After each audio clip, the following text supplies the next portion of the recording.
Hello, everybody, and good morning, UnIVersus players and fans from around the world. I'm Baird Bryant, joined with Jesse Cervini. We have one more commentator, of course, today, but we are live at Atlanta, Georgia for the regional taking place here in October. And Jesse, there's only 3 left in the year leading up to Worlds, and this is that third to last one. I'm excited. Are you excited? I am. This is going to be the craziest event, I think, because the format is, everybody's talking about this format being anything and everything is viable, like level. Like there's this high tier level decks that we are going to see over the next 2 days and they're just all over the place. Like we're going to see the mutant machine decks. We're going to see the ponies. We're going to see the backup decks. Like, and then there's things hiding underneath that who knows could just run up to the top.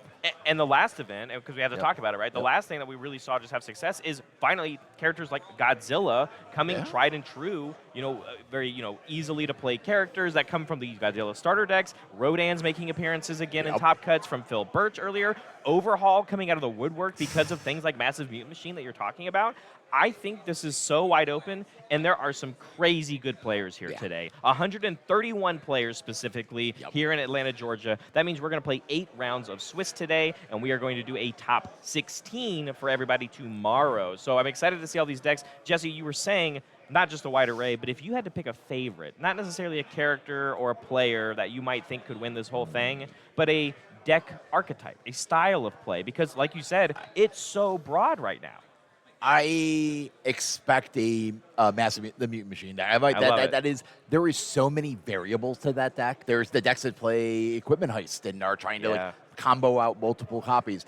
There's the overhaul decks. There's I've seen decks that are playing it and I'm like, how do you get to play it? It's like I just play it. I'm like, play it. Okay. That's cool. And it has Deflect 3. I've actually seen so many people taking advantage of this strong keyword that even though it doesn't have a block, you're allowed to add it to your card pool for a quick -3 damage. That could be the reason you saved your life because you couldn't physically block a move. And of course, we can't not talk about it. Backup decks are still in style, Jesse. Sure Things like Beast Titan Rock Barrage, Falling Titans, of course, and the 9 Titans throughout the ages, Hanj Zoes. I know quite a few of them are here today. Zeke Yeager War Chief. I even know some of the people playing Zeke Yeager from set 2 of Attack on Titan, not the War Chief one, because we saw that have success in Louisville with almost 2 of them making top cuts and one of them making it all the way to a top 4 finish. So it's a wide open field, just like you said. I'm a big, strong believer, though, that, Godzilla just won the last event, Jesse. I think we might see something closer to the characters that are the king of blocking have a strong showing at this event. I know some people playing even like King Ghidorah's. Superfly Stomp being pretty good for that deck, being able to go grab anything from your deck at blitz speed, put it in your discard pile, and King Ghidorah can play it from his discard pile, of course, once returned from the decommit ability, and then even characters like Rodan. I think Godzilla had his time. I think people are going to be a little more respectful in their defense. I'm even seeing, you ready, characters that we haven't talked about in a long time, like Tyrion Darrington. Seeing a little bit of play coming into this event. But like you said, it's going to be wide open. And I know some people, like you said, Devil Jin is making a reoccurrence, everybody. And you said it before, Equipment Heist, Massive Mutant Machine. Yeah, that deck is, I know for a fact a former current world champion is on some equipment heist plans this weekend. And then I see people that have built the anti-equipment heist deck. Yes. And they're going against the grind and they've built a deck that's designed, all right, 20% of my deck is for this meta. And that's their line. Absolutely. And we got some important cool stuff to talk about as well. Of course, we have TamCardwell as our producer this weekend, and we have some lovely graphics just like we had in Louisville. And let's talk about it. People qualifying for Worlds. So these first 7 players already have their Day 2 lock, and that's the storylines that we want to follow. But the people here at this event currently that are so close to that 200-point marker of being an auto lock for Day 2, Corey Nelson, that's your second place finisher from Nationals last year and also top cuts appearances already this year, just in past in Canada. William Anderson III has a character card, like he won the Sunset tournament. He's a very strong player. I think he's on one of those Devil Jins that we just talked about. And Nolan B at 157. We even have a second side here for the, the top 20 players, but only 7 of the players in the room right now, Jesse, are auto-locked for day 2. Yeah. There's so many people that have a real reason to win this entire tournament. Yeah. And these are just the players that are here today. Only the Correct. ones today, Yeah, correct. because obviously there is actually a lot of people on the West Coast that have grinded themselves to 200 points. Absolutely. That have already got their ticket pitched for day 2. And this is the super fun ones, right? Yeah. We have Zach Richards, 50 points away. That's literally making the top Yeah. 16, right? Yep. So Gavin Carroll, exactly 50 points away from that 500 points. TC Darvanitan, if he gets Top 8? top 8, he could get there. And then you go all the way down, other names you might know. Phil Birch and Nathan DeWald, a top 4 finish, I think, gets them there, right? Yeah. So, there are so many players with a lot on the line this weekend, and I'm so excited to see what all of these players, not just in this graphic and the one before, but people inside of this room, because there's only one more North American regional before Worlds this year. Sure is, in Buffalo, New York. Buffalo. In December. I can't wait for people to come join us. But we've got our round 1 getting ready for everybody, and we're going to kick things off today by looking at a Mikasa Ackerman Hizuru's Hope, piloted by, you might know him by a different name, but this is Thomas Swafford, Mr. Tom Barry himself from Let's Talk UVS, and he's piloting this very strong character that we even saw top cut in Louisville, because this is an aggro drawing machine. Sure is. I played this deck at the Canada regional, and I was even on streams. People saw my insanity. My take on the deck was a little different than this. This is a little more of a sustain build comparatively, but when you look at David Toombs here, though, he's playing Pony Walk the Dog. Air Pony is my favorite thing to play right now, and he's not even afraid to try different spices. I don't even think you need cards like Lethal Slash right now, but he's playing it at the 4/4 speed, and I'm going to talk about the spicy one of you see up there, Phantom Threat. And we were just kind of talking a little bit off air. How do you get all the damage procs to give it flash and get the extra draw? And you look at what's going on in this deck and you go, oh, well, Genghis Frog comes in with damage. Pitching a Mikasa's Admission gives it 2. But if you have a Science Bros in your stage, every remove proc gives it another instance of damage. That would be crazy if we see it pull off here on stream. But our players are very close to getting ready, and we should be able to dive in very shortly. Easy predictions here, Jesse. Who do you think's got the match? Well, we look like Thomas is going first in this match. That we're playing the 5 hand size situation. It looks like he's got about 4 foundations in hand. That's a solid start for a 5 hand size. That's crazy for a 5-hander at the beginning of the game. Because let's talk about it. Most people, when they hear Mikasa and what she does, people are like, this is not a 5-hander, Jesse. But on the first turn of the game, you absolutely are. And that first turn build very much depends on what you might have access to on turn 2 of the game. And when you have a moment of normalcy, be the first thing. Learning to harden coming back here. I haven't seen that card in a long time. I love that card in the stack. Battle for Dominance and a Botan's Coachin', a guaranteed build 4. You cannot ask for more. No. Yeah, freaking harden, you're just going all right, you can +2 damage or -2 speed, but also you can blow it up and respond and draw 3 cards. It's drawing crazy. 3 cards is so good. We're gonna see this. I've been playing this deck. It is your objective is to. I've gone down to 0 foundations and just rebuilt 5 in the middle of a kill turn. I'm I didn't kill you. I'm all right, I'll build 5 pass. And that's the other thing too is we've seen different variances at Tanner in Louisville playing this deck with things like Anchor Toss and just scaling up all the attacks that leave the card pool. Of course, this one using a lot more of the beams from Ghidorah's kit, which synergizes very well with Koenma's task that we talked about a little bit off stream on you and I. But this, like you said, this character is able to play Koenma's task with a straight face here. Because you're allowed to remove them not just from their own responsibilities, but you can remove them from just using that attack to say, hey, this was going to leave my card pool. Exactly. But a build 4 here from David. As we check even that, I think it's a 1x copy of Support Your Friends here. But this turn 2 from Thomas is really going to set the pace of this match, I think. I think so in this situation. He's got, let's say we're got a Sweeping Daggers in hand, and we're just checking that. Let's get rid of the Watt the Dogs. Let's just start off with a big hit here and remove it's only attack target. Walk the Dog is a good one. We're not going to get the draw, of course. It counts for the card name, and Sweeping Daggers only copies the abilities on it. But a stun 1, is good enough to just start things rolling. And like you said, it's 1 less Walk the Dog in case Pony ever cycles. Yep.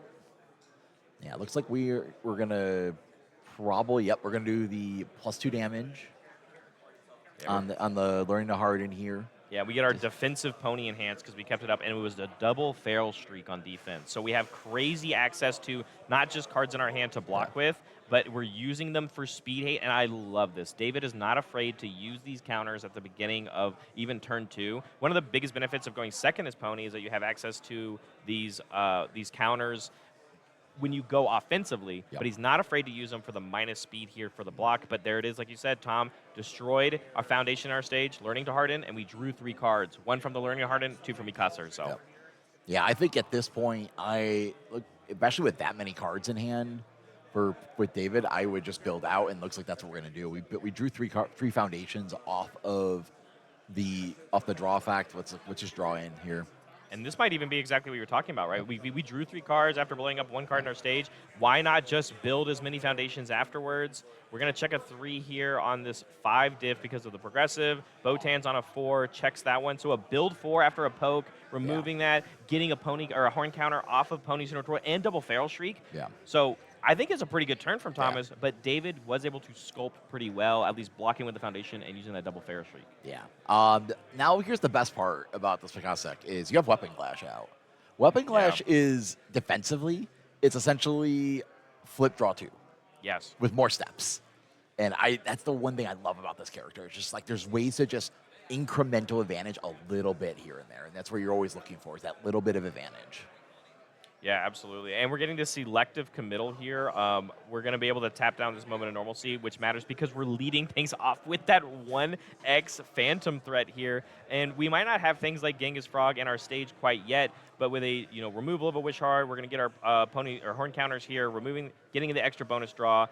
Not a lot of ways to give this a ton of damage right now per se, but it is really cool to see this start off right off the bat. Oh yeah, it's like, okay, I think it's more or less we're just poking away here. And well, unless the zone change. Yeah, that's what I was going to say. If we use 2 of our horn counters for a zone change here, the Botan's coaching, catching another Wish Heart, though, from David, as we saw the defensive use of that ability. But you talk about the double Weapon Clash build. It's not just the E-flip draw 2, basically, but we do have damage reduction here, and Pony can struggle against that. It's why Genghis Frog is in the deck now.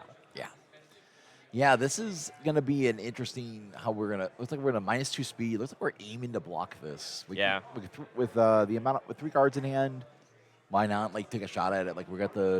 Let's see what David decides to push it through. We did change the zone, so we're getting that Weapon Clash enhanced to build down this committed one. We haven't drawn any cards yet, of course. We only use that Botan's coaching, but now we have access for this entire turn, at least in this current moment.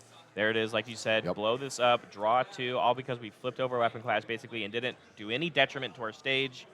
Nothing changed, and now we have 5 cards. In the same sense, we saw David drawing so many cards defensively. That's exactly what Mikasa has access to as well. This is going to be definitely a matchup of who can stabilize consistently. David's got there was a lot of heads-up plays here. It's we made David Fire Shriek use all his Fire Shrieks defensively, and those got used. Looks like we're going to go...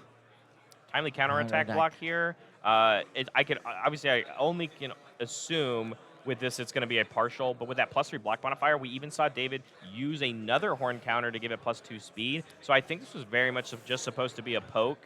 And now with the Breaker 3, but our card pool completely open, I can't imagine David maybe plays another attack here. Yeah. But it is a prime opportunity for you to play something like a Lethal Slash as your second card for the turn on no progressive.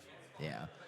Taking a quick peek at his hand here, we could play this. I think we're going to play Wish Heart. I think that's I think we wanted to play that Lethal Slash, but the Breaker 3 being a little scary. Check the 5. Okay, so we got out of it. Yeah, so that means checked a 2 because of the Breaker, right? And so now instead we're offensively attacking with this Wish Heart, which doesn't actually really have any card text, right? Yeah. It only gains stun 2 if your rival has 6 or more ready foundations, which is just not the case. But we want to connect with some more damage.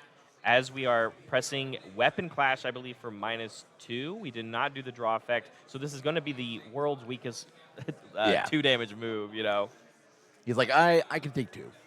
Yeah, I mean, and that's the thing. Mikasa being this, very strong 35 health character that also draws all these cards, we only took half from that first Phantom threat. So, going down to 30 still feels very comfortable especially when you're staring against a 7-hander. Yeah, it looks like we did another Weapon Clash. Yep. So just to get the cards in our stage, it means we just and it's better to use them now Yep. because if you don't have to blow up those foundations defensively, you have more resources now offensively, and that's exactly what Mikasa needs to continuously draw cards on her own turn.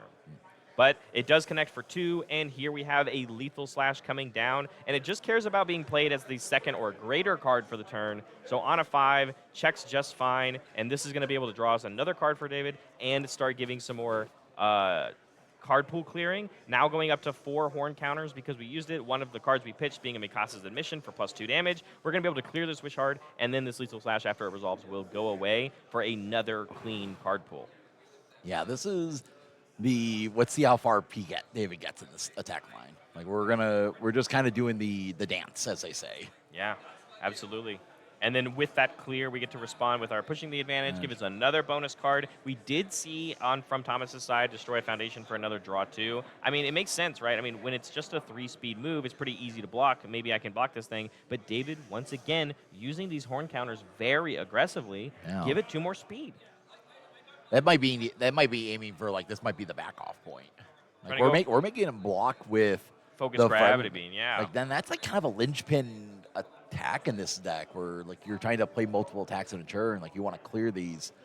Like using those as a block is especially because that's a power. It's a momentum dump for powerful. It has a stun, and it's also just an off zone with the low. Like it's a really good low. I like it as a zone checker in this deck especially.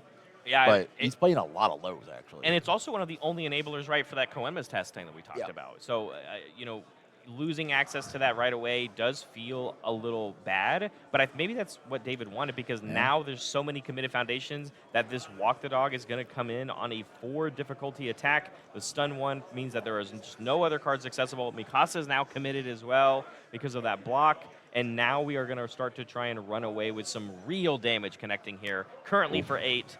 Goes up even more. Up to 11. Yeah, with that powerful enhance because we got that momentum from that Phantom threat. Sure did. 11 damage to the face, and I don't think there's anything Thomas can do about it. The real question is how many more attacks can David play? This draws us another card as well. Got us the horn counters, which means we'll be set up to have 4 of them on the second attack, which is all you need to clear a card out, or you need 3 of them to go away. Yep. We can even give more attack speed. But at this current moment, I don't see how Thomas blocks with anything. Instead, we're just going to be trying to chump block and get these cards out of our hand. Yeah. Because we're kind of we kind of built a hand. We use our ability. The one thing about the Mikasa thing is and it can happen both on defensive and offensively, is you could just start drawing cards and you just keep drawing foundations. And you're just like, what do I do with all these foundations?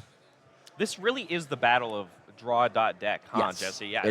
They are they're doing very much the same thing. The thing differently. Is, David has to use his character and these, sort of like Feral Shriek, Wish Hard effects to keep up with the same amount of draw. But when also almost every attack in your deck says draw a card on it, as we play this next Lethal Slash, it's like who's winning in this exchange here? Remember, Thomas went first this game. Yep. And all of a sudden, David is kind of running away with the tempo of just dealing a ton of damage and using the I think he's using these horn counters impeccably. Yeah. I think it's very efficient. You don't get bonus points for ending the game with extra horn counters, Jesse. Nope. So we use them for speed. We use them to clear the cards out of our card pool. When your rivals committed out, 3 speed and 2 cards in the card pool is still just good enough. And we're still even going to use it to give a guaranteed 2 speed, but another chump block going to go away, learning hardening going out of our hand, connecting with another 6 damage, and our card pool is still clear. Yep.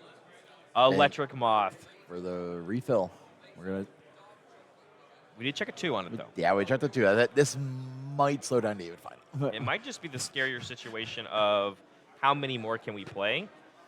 Because as we pitch that Mikasa's Admission to draw 2 cards off of the Electric Moth Enhance, it's going to get an extra +2. And then we're going to be able to use our Pony Enhance for pitching 2 cards, drawing 1 new one, getting 2 horn counters. But we pitched 2 very, I'm going to call them not interesting effects, right? Yeah. They're just 2 foundations, which is also telling me that David has no interest in trying to build out even more after this. But for this 8 damage Electric Moth that's going to connect, putting down Thomas to 5, it's going to be on a chick. Oh, we just don't have another one. Wow. Now here's the thing: is David has 1 card in hand. He doesn't unless that card initially. Looks like he does. That's the promo of. I can't remember what the promo over. It's the promo of it's not United front. It's the Hi, killing always, right? Yes, the form commit, right? yes, Yeah, yes. killing the We always. saw him alt. start that turn with using Yeah, that ability. yeah. Yeah, and the killing of the old ways to tap down that moment of normalcy, which could have been really good for Thomas's defense. But I believe this is the only attack that we've drawn so far. Thomas leading things off here with a sweeping daggers, being able to pick and choose from so many cards in David's discard pile that, guess what?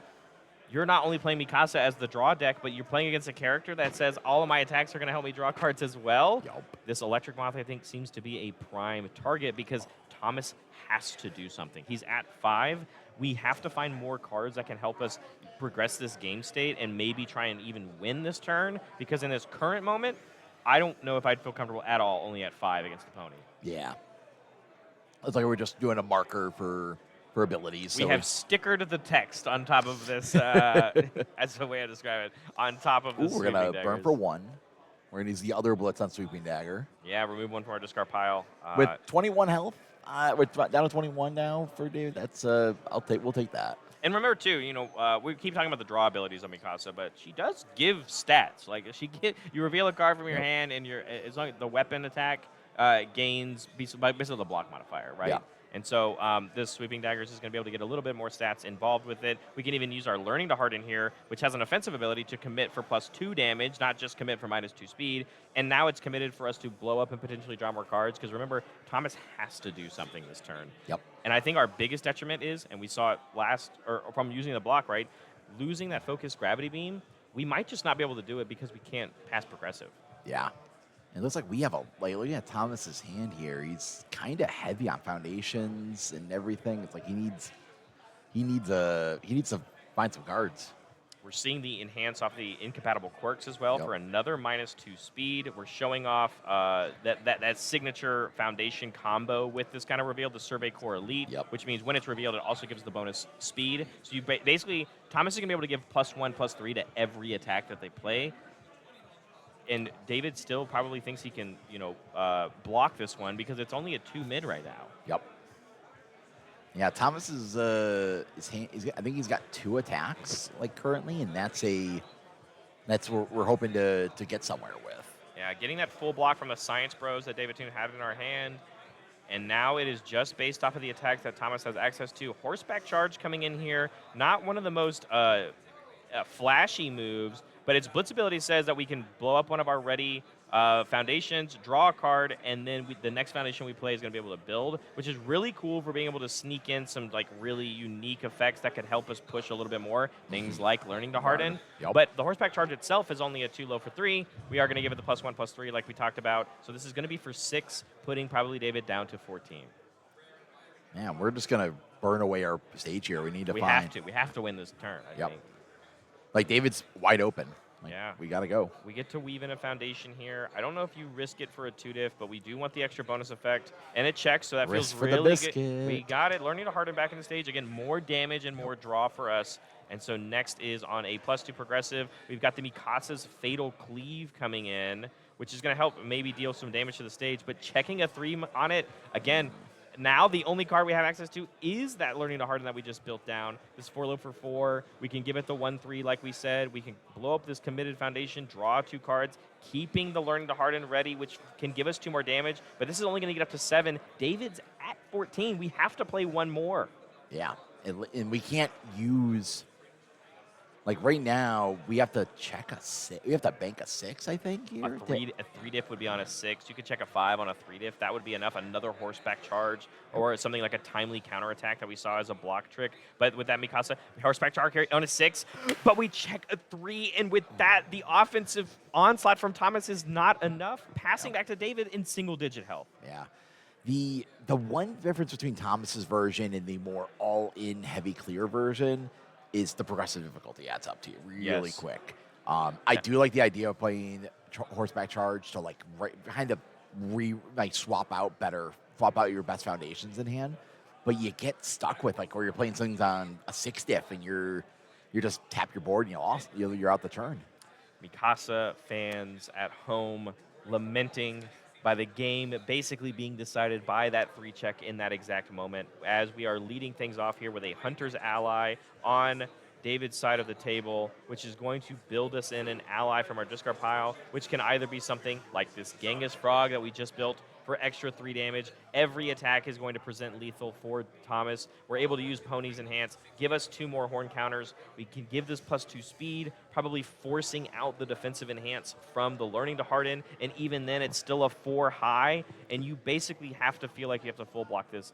You do live on partial, but it's just still like we lose to any other attack. Yeah, and like this being a 4 base speed with especially because David pushed the speed bonus here, it's gonna be this deck is really tough on blocks. That speed was just enough to where this timely counterattack that was in our hand for Thomas is just out of reach. And with that, we aren't going to be able to succeed it. And David Toombs taking game 1 on Air Pony, and he went second that game. Yeah, like Thomas, I think Thomas's turn 2, he just didn't have enough gas. Like he drew 3 cards and they were just 3 foundations. And that's where like he wanted to, I know he was like hoping for like, hey, can I draw 2 attacks to keep going and dig deeper? But in this situation, you're gonna go to sideboard. We're gonna take a look here, what we have for options on the sideboard.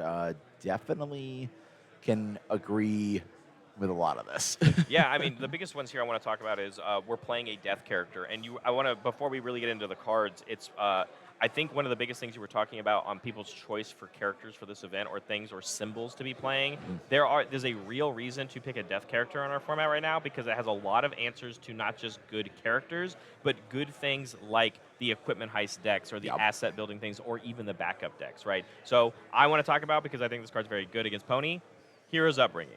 I mean, this is literally a character that wants to keep pressing the same buttons on their character over and over and over again, and having access to an ability to turn off their character completely. Pony has 4 enhances on it, Jesse.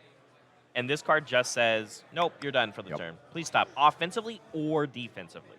Yeah, and then secondly, this works really good in the equipment against the equipment heist ask. You're like, oh, that's a nice equipment heist. I'm like, just steal your carpool. Yeah, that's true. It's so good about that ability as well. Like those that the Porco, really good against the Porco decks that are like trying to like they drag the arm bar and you're like, well, seal the arm bar. Like lock things in place when you can. And then I think on the other side of the table too for David, like I think he has some good tools to help like solidify another kind of like lock-in, is that we're seeing these strong defensive foundations on the side of Thomas, and I kind of like David's attack lineup a little bit, but if we need to play a little bit more of like, I need less attacks total to win. I care more about deterring your stage. I think things like Vast Hybrid Chimera Kraken can help. I mean, we saw the beginning of that turn from David all started with using the ability on Killing the Old Ways to commit that moment of normalcy. That could have been the reason why that 11 damage Walk the Dog only did 6, and you didn't have access to it. Cards like Vast Hybrid Chimera Kraken can do that same story. And, of course, we saw that our opponent is playing Sweeping Daggers, and David is also playing 3 of them in his own sideboard.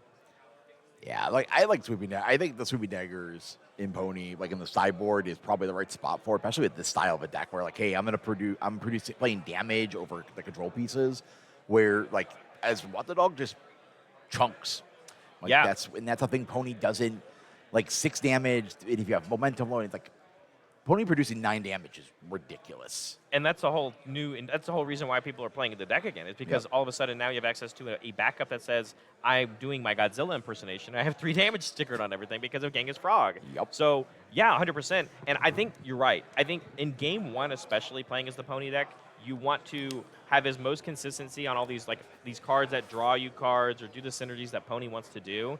And then you do the tech based off of what your opponent. And that is exactly what Sweeping Daggers does, right? It's literally, I'm going to try and do the best thing that my opponent is doing, and you have access to, not even bring them in if you don't need to. Because that's the other thing, too, is you don't want to be the first one to play a Sweeping Dagger. You don't want to lose to your opponent playing a Sweeping Daggers, and then they remove all of yours from the game because they get to copy all the Sweeping Daggers, and it feels real bad. All right, so Thomas, it looks like we're finishing mulligans here. David's sending 2 back. That means we got a good hand. And yeah, Thomas liked his hand. I think Thomas has another 4 build. The guaranteed 4 build obviously means a lot for the 5-hander, but we saw that it wasn't enough, at least in game 1. But I think I agree with you, Jesse. I think it's going to come down to Thomas's turn 2 once again and how much impact we can do, because that's when Pony is the most volatile. They want to build the biggest stage on their turn 1, obviously, as Pony. They don't have as many cards to use defensive Pony enhances. So we're going to try and get them down, but moment of normalcy coming down. Ooh, looks like we are going to hold. We flashed a survey core elite, and I'm like, I can understand because you're going 2-3. Yeah, I could see where. I almost want to say you build it. This like go to 4, just build it. Like it's you need 4 foundations. Like I think Doesn't it? Yeah, I'm gonna pull it you up. can pick it up. You can pick it up. Yeah, like But it has. you need to play momentum to pick it up. We can do that. I think Yeah. we can figure that out. But you're right. Only having a build 3 here is going to be a different conversation. Meanwhile, David on the other side of the table, build 5, Yep. and one of which being again that promo killing the old ways, which means that moment of normalcy again is not a real defensive tool that we have access to whenever David decides to go in. Ooh, we got there's the fan threats in the discard pile. Do we have a cool way to copy that and give it enough damage to do the? We got we're gonna be able to put a lot of stats on it. I'll tell you that much. Yeah, for sure. Yeah.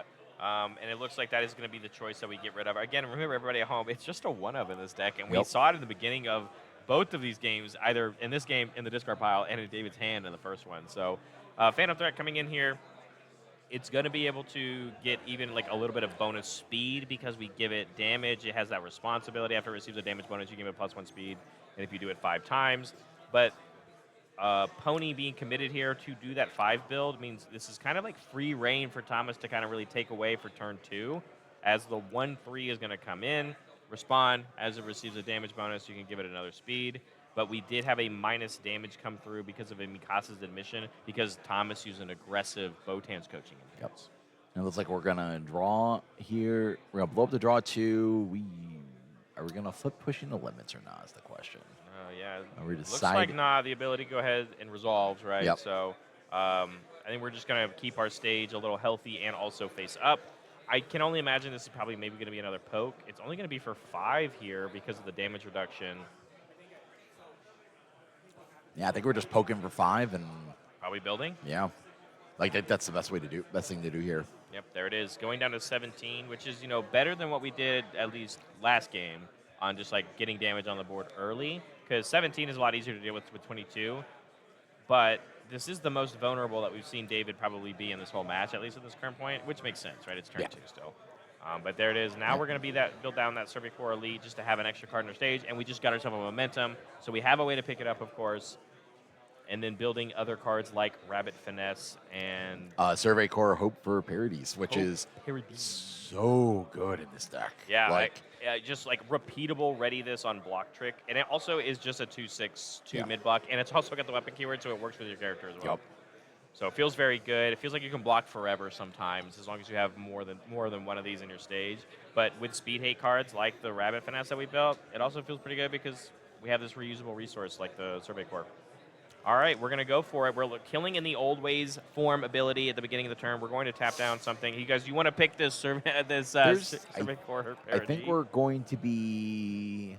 It's got to be Rabbit Finesse. Yeah, right? Rabbit Finesse. Yeah. Rabbit Finesse, for everybody at home, it is a commit for -2 speed, but if the foundation has been destroyed this turn, it's -3 instead, and that's exactly what our character does, right? Yes. So it's very easy synergy, and that is the only real piece of speed hate that is on Thomas's side of the stage. So David kind of has a lot of reign here to come in, but it looks like we're going to play the Hunter's Ally as the first attack for David this game, and it is going to build in an ally from our discard pile. We don't have a Genghis Frog, though, so Science Bros is going to be coming into our stage instead, and we have cards that remove themselves, like this Wish Hard getting triggered here, so we get some extra stats while we do it. Yeah, we are, this is building in a Science Bros at this point, and if David's got a handful of removal, of just cards that get removed from the discard, it's going to value just as much as Genghis Frog in this situation. Yeah, and absolutely. Plus the speed bonuses on top of that. And not only that, it can draw you a card. Yep. When you do the remove, or whenever a card is removed, right, you can commit it to draw a card.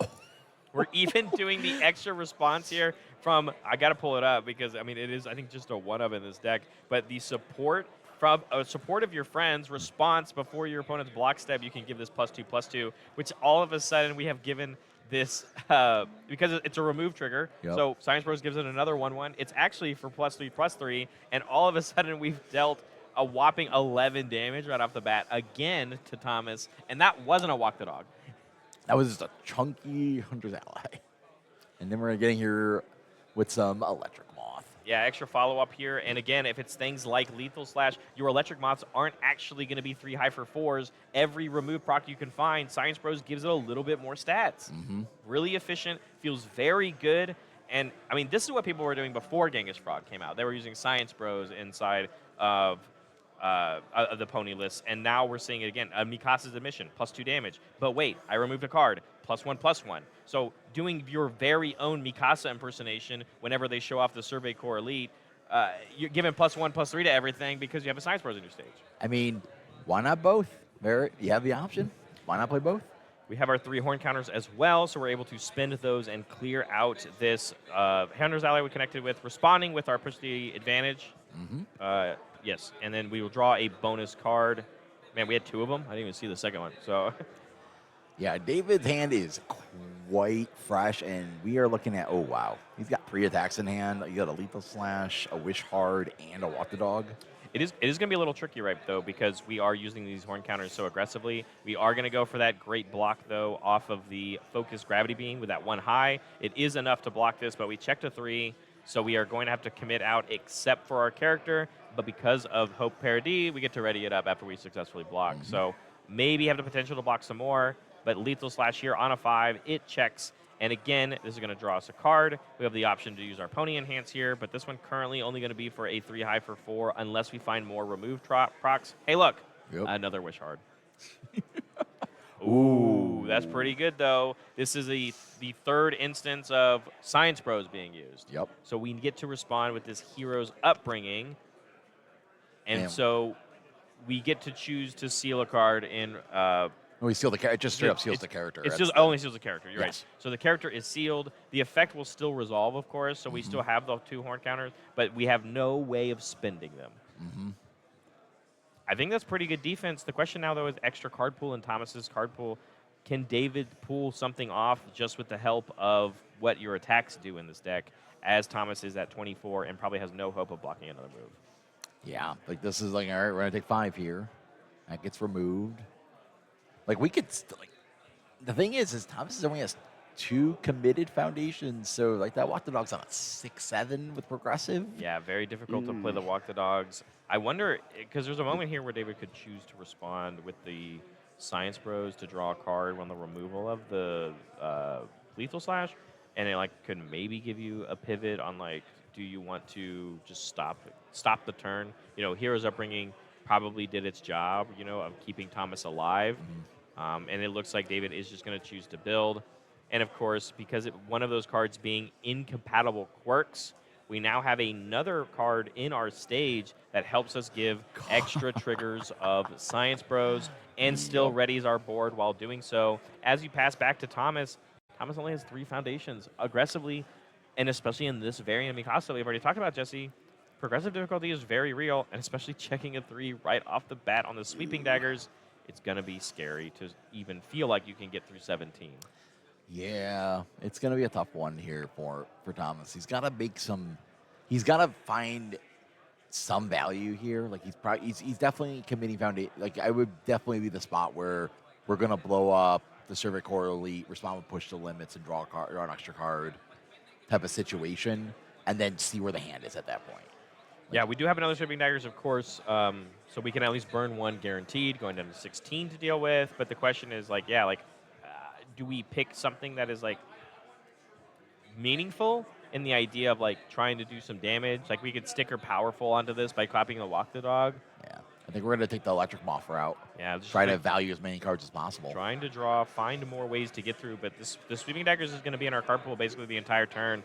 And again, with only 3 foundations, progressive difficulty is very real.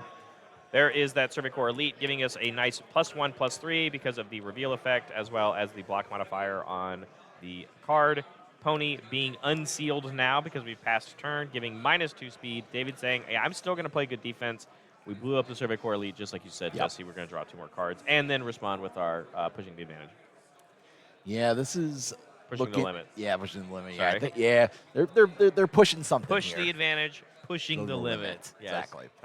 So Tom's in a tough situation here. Of we have it looks like we're just drawing a ton of foundations here. I think we just build out after this. Like, why? We have to, right?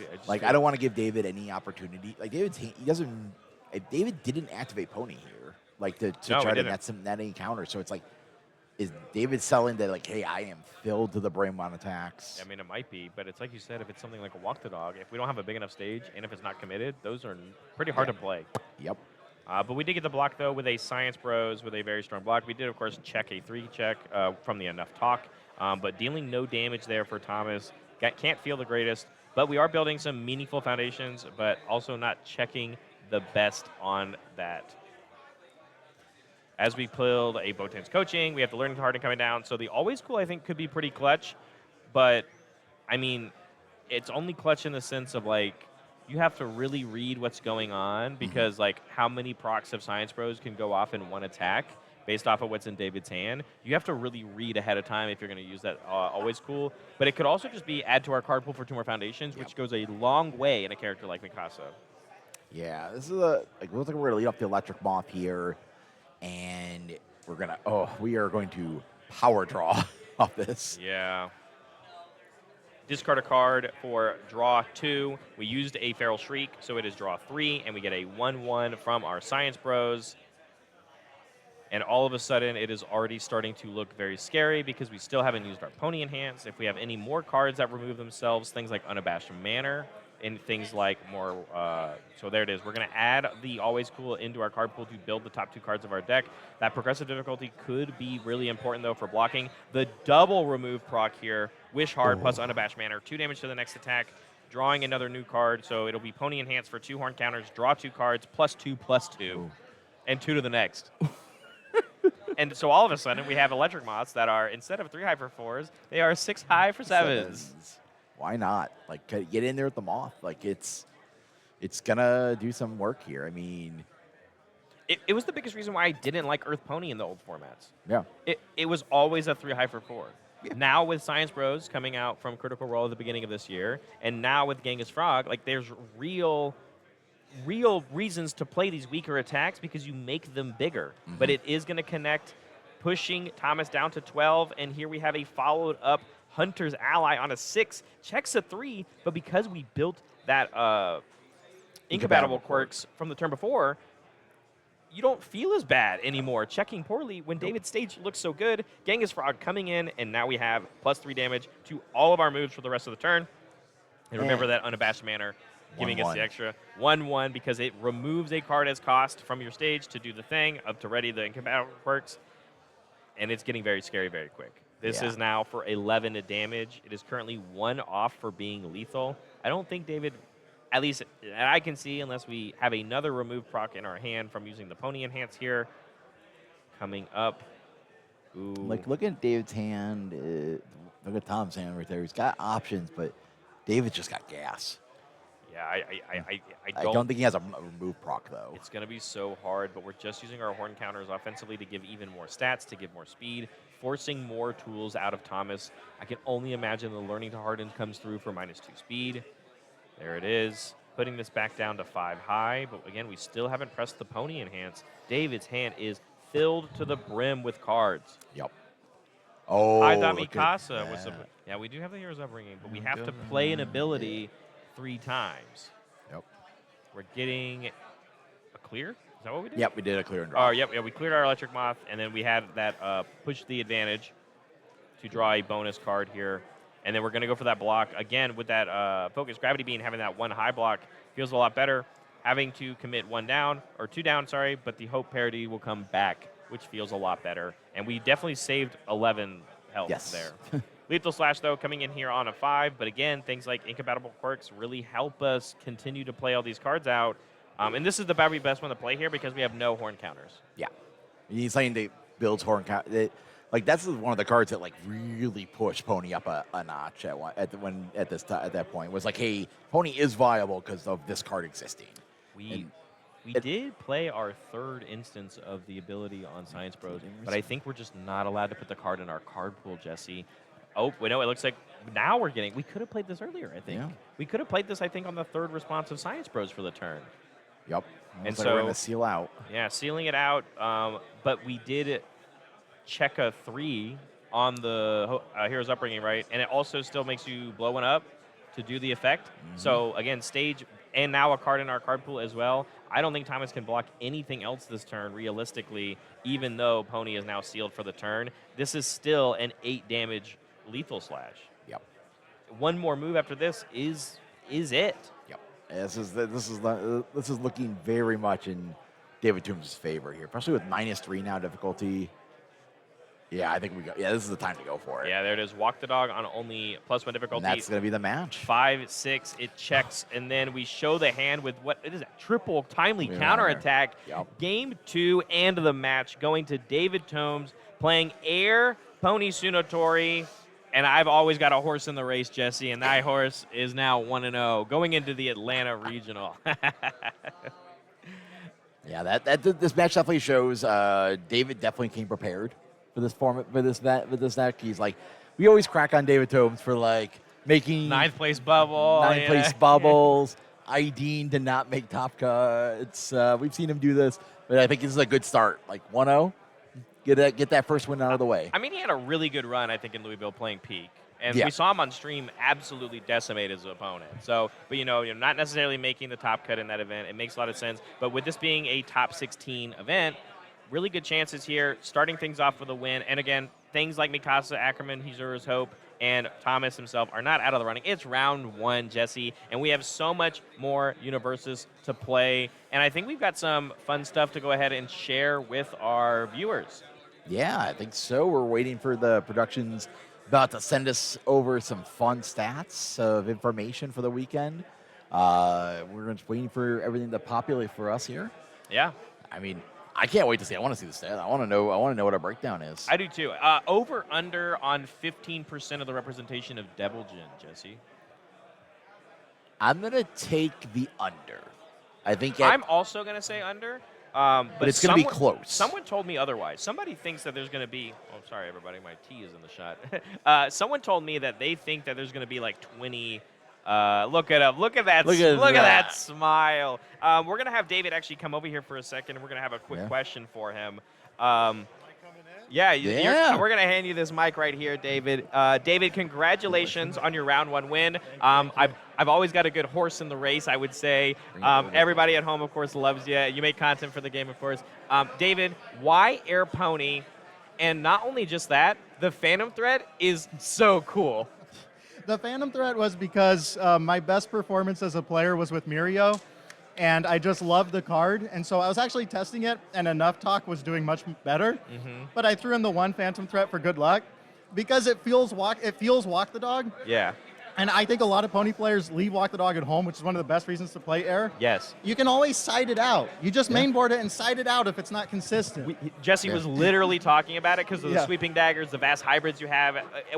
I'd love your list. It looks great. I hope you have a good run today, David. Congratulations on your round 1 win. I hope you feel good about it because the fact that not only did you play the Phantom Threat, but it came out in game 1 and did a ton of work, really cool, man. It's like a baby lethal slash. It leaves for 2 counters instead of 3. But the biggest reason for Air over Earth is incompatible quirks. Absolutely. That with Science, when you get incompatible quirks with Science Bros, it's like, all right, this is over. Absolutely, absolutely. Well, congratulations once again, David. Good luck on the rest of your run, and we hope to see you tomorrow in Top Cuts. All right. Thanks. Good luck. Thanks, David. All right, everybody. So, yeah, we have this cool little new technology where we get to bring the people over, ask them a quick question, on the hot mic. I think we got some more graphics as well that we're going to be talking about just a little bit. We don't want to fill. And we got the regional prizing, of course, here with these incredibly cool-looking TMNT play mats for the champion, the top 16 mats, these wonderful Mondo geckos as you scale up. I mean, look at him. He's so happy. Just like, he's so good. This is and it's who voices him in Paul the Rudd. Paul Rudd, man. I met him at a Kansas City Chiefs game, by the way, and so next time I'm going to bring a few copies of these, and I'm going to have him sign them if I can. He's a big Kansas City Chiefs fan. I mean, I just sent out my Splinter to get signed by Jackie Chan. That's I incredible. have a Chrome Splinter. I'm like, wait, it'll be here in like January. There'll be like this cool little thing. My objective is to get all of the non-turtles signed. Like the turtles I'll get to them eventually but those are really cheap, and I can do those at they're always doing conventions together, so I can do them all at once when I get them. But I want to get the Bebop, the Rocksteady, the Superfly. Like those are gonna be a little harder. But Yeah, I'm gonna get them. the backups that are voiced by the impeccable cast of that entire movie. Right? Oh, yeah. So it's so cool having pieces like that in our game. The Mondo Gecko prizing, and I watched someone build a Mondo Gecko literally yesterday. It was Levi. I played against Levi, and he built a Mondo Gecko. And the fact that it's just like repeatable -2 speed, +3 speed, -3 speed, -2 speed, Oof. and I'm just like, what? This is crazy, and it feels like you have to do something about that card, right? Mm-hmm. So really like the backups, of course. We saw even the Genghis Frog success that we saw in that last match. So it's a good prize and a good reason to come out to these regionals. Sure but I think is. this is the last opportunity to get a hold of those. It is. I think they shift over for the next one. I'm not 100% on that. Don't quote me on that. Yeah, we haven't actually had confirmation on what is for Glasgow, because Glasgow kind of falls in a weird spot where It it's like does. it's pre-release of Guilty Gear. Yeah. But we'll wait and see for the official announcements. Absolutely. Well, we don't have the graphics for you guys for just yet. We're going to come back and do those after a short break. So everybody, don't go anywhere. Grab a snack, grab a drink. We'll be back with round 2 coming up here very shortly. See ya.